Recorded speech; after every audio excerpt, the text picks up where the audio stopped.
Well, we know people came from all over the world to be here. We ran into many Canadians who just wanted to witness this moment. Farah Nasser spoke to many of them over this past week. Farah.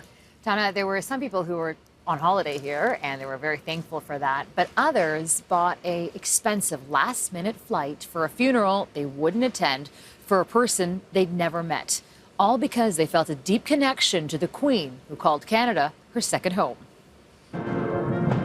This was the moment that brought it home for Robin Keneal of Vancouver. Mixed emotion. I'm proud Canada's here today, and I'm very proud of the Queen. Among the crowd of tens of thousands in Hyde Park, it wasn't difficult to find a Canadian, especially when you're sporting a Canadian flag. Being Canadian and being here, what does that mean to you?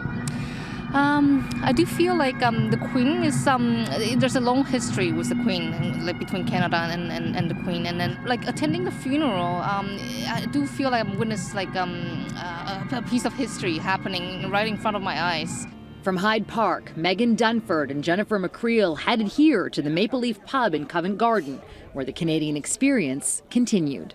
We just wanted to kind of come where Canadians were to kind of wrap up the day and, be around, our fellow Canadians. I grew up with my grandmother's huge monarchist. I grew up with Majesty magazine sitting there on the coffee table. She often fondly spoke of the Queen and how it is that she was such a leader, and not just for people here in Britain, but also just across the Commonwealth and Canadians, and very much for Canadians. For some Canadians, she was the commander-in-chief.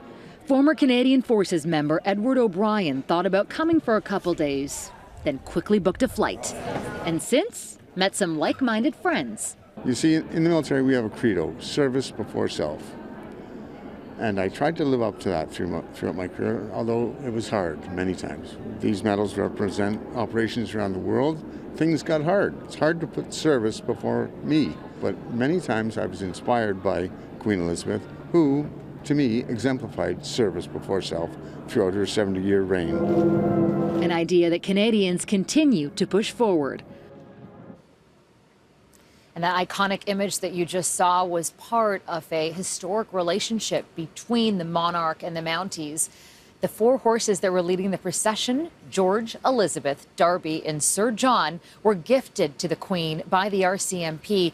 And Donna, 3 of the 4 were ridden by senior royals, including King Charles, during this recent Platinum Jubilee.